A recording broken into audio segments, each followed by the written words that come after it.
Assalamualaikum warahmatullahi wabarakatuh. Waalaikumsalam warahmatullahi wabarakatuh. Perkenalkan, kami dari kelompok 7. Saat ini kita akan membahas tentang penelitian kita dengan judul perilaku penyimpangan siswa dan pengendalian sosial di SMA Negeri 39 Jakarta. Sebelum itu, perkenalkan, nama saya Jiro Makta sebagai ketua kelompok,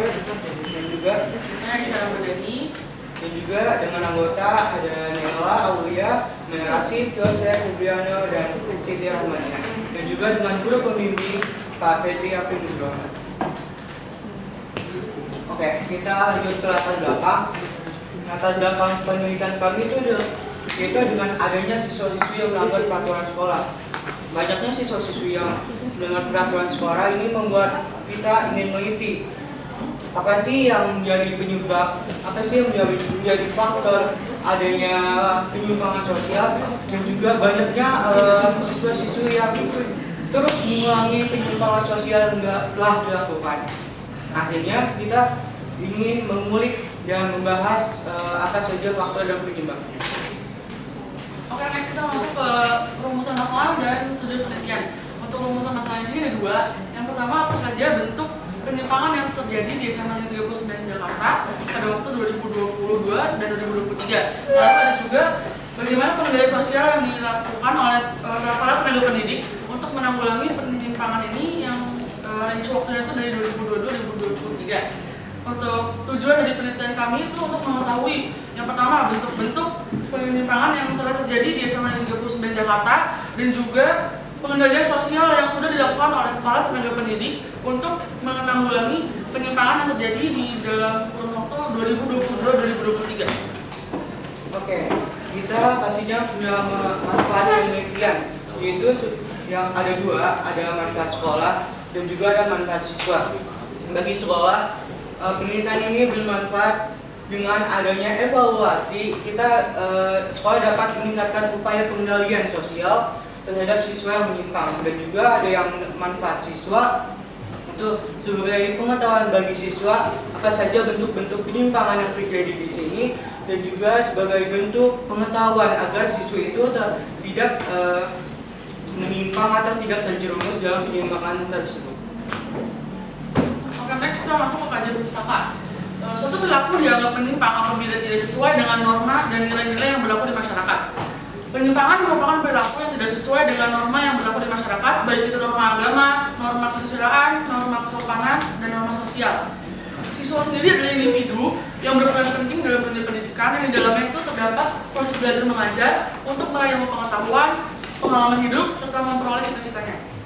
Menurut gue, di 2013 mengatakan pengendalian sosial atau social control adalah pengawasan yang dilakukan oleh suatu kelompok yang lain untuk mewujudkan situasi yang sesuai dengan harapan dengan memfokuskan fungsi individu atau kelompok bagian dari masyarakat.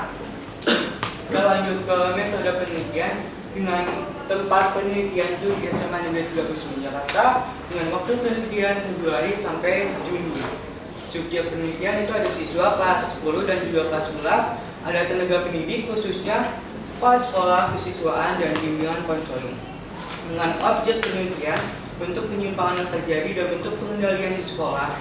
Selanjutnya ada teknik pengambilan cuplikan, yaitu ada purposive sampling, snowball sampling, dan kuota sampling.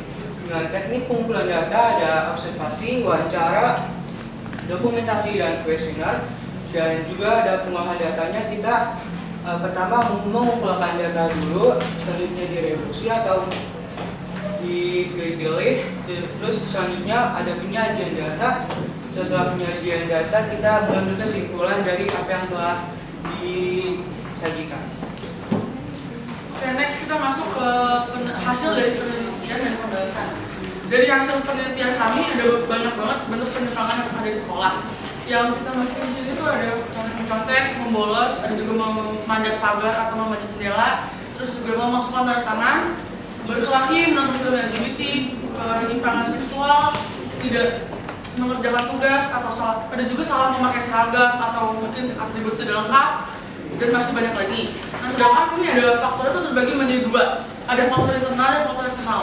Untuk faktor eksternalnya dulu, itu kurangnya perhatian perhatian ini, jadi mereka ingin menarik perhatian dari lingkungan sekitarnya. Lalu juga penyebabnya adalah lingkungan pergaulan. Untuk faktor internalitas sendiri, yang pertama tuh timbul sama setiap ingin melakukan sesuatu. Lalu ada juga rasa obses terhadap sesuatu yang ingin dia capai, dan yang terakhir adalah kurangnya rasa tanggung jawab dalam diri individu tersebut. Nah, selanjutnya kita bentuk pengendalian yang dilakukan oleh tenaga pendidik itu ada dua, ada preventif dan represif.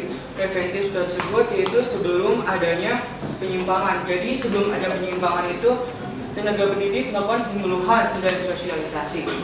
Penyuluhan ini biasanya dilakukan antara siswa-siswi masuk ke sekolah tersebut pertama kalinya, atau juga kegiatan pembinaan wali kelas ini dilakukan dari hari Senin atau hari Jumat sebagai pembinaan agar siswa-siswi tersebut lebih sadar akan pergaulan atau tindakan di kelas atau di sekolahnya. Terus ada pembelajaran PPKN, BK dan agama. Di sini juga pembelajaran ini menyadarkan kita juga akan pentingnya pengetahuan untuk agar tidak terjerumus ke penyimpangan tersebut. Juga ada aktivitas eskul dan keagamaan ini dilakukan agar mengurangi penyimpangan dan juga dengan kesibukan yang positif. Terus ada juga represif. Represif ini setelah terjadinya penyimpangan, biasanya tenaga pendidik akan menegur bagi pelaku yang menyimpang. Peneguran itu jika ada yang berat dan harus diulik lebih dalam, akan diadakannya memanggil pelaku penyimpangan dan orang tua pelaku kepada BK. Di situ mereka mengobrol tentang apa aja penyimpangan telah dilakukan, bagaimana solusinya, serta akan membuat surat pernyataan. Surat pernyataan ini akan ditandatangani oleh BK, pelaku dan juga orang tua sebagai pengendalian.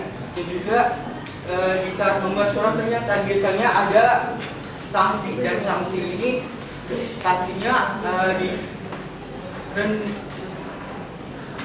dirundingkan dulu di antara siswa, BK dan orang tua. Nah, oke, kita masuk ke kesimpulan dan saran. Yang kesimpulan ini banyak penyimpangan siswa yang masih terjadi. Artinya sampai saat ini penyimpangan yang di sekolah ini masih berlangsung sampai saat ini dan masih aktif, dan juga proses pengendalian sosial yang ditanamkan oleh tenaga pendidik itu ada pembinaan, penyuluhan dan sosialisasi itu sudah dijalankan dengan baik, tetapi dengan adanya penyimpangan ini tuh nggak selalu efektif gitu. Jadi dengan diharapkannya dengan adanya sosialisasi dan sanksi akan menimbulkan efek jerah bagi pelaku penyimpangan. Oke, next kita masuk ke sarannya. Ini sarannya kita ada 3 ya. Yang pertama untuk siswanya, untuk guru, dan juga untuk sekolah. Kita masuk ke yang pertama untuk siswanya ini untuk kalian semua. Perlu ada sadar diri dalam menaati peraturan. Terus juga kalian tuh kalau mau melakukan sesuatu tuh dipikir-pikir dulu kira-kira konsekuensinya apa kalau gue ngelakuin kayak gini. Terus juga mendisiplinkan diri agar proses belajar mengajar di sekolah itu lancar gitu. Serta kita tuh juga dapat jadi contoh buat teman-teman yang lain kayak untuk tidak melakukan penyimpangan di sekolah. Untuk tenaga pendidiknya sendiri diharapkan untuk selalu mencontohkan perilaku yang baik kepada murid, itu pasti ya. Gurunya pasti memberikan contoh perilaku yang baik. Terus juga kita dapat membimbing dan juga mendidik untuk lebih meningkatkan kedisiplinan siswa dalam melalui sosialisasi. Untuk yang terakhir, saran buat sekolah, hendaknya yang perlu untuk berkomunikasi lebih dalam lagi kepada siswa-siswi dan antara tenaga pendidik dan siswa-siswinya untuk meningkatkan kedisiplinan dalam menaati peraturan yang ada. Oke, ini bentuk dokumentasi kita, ada wawancara, ada audionya, ada dokumentasi. Terima kasih, kami dari kelompok 7. Oke, kita berdoa.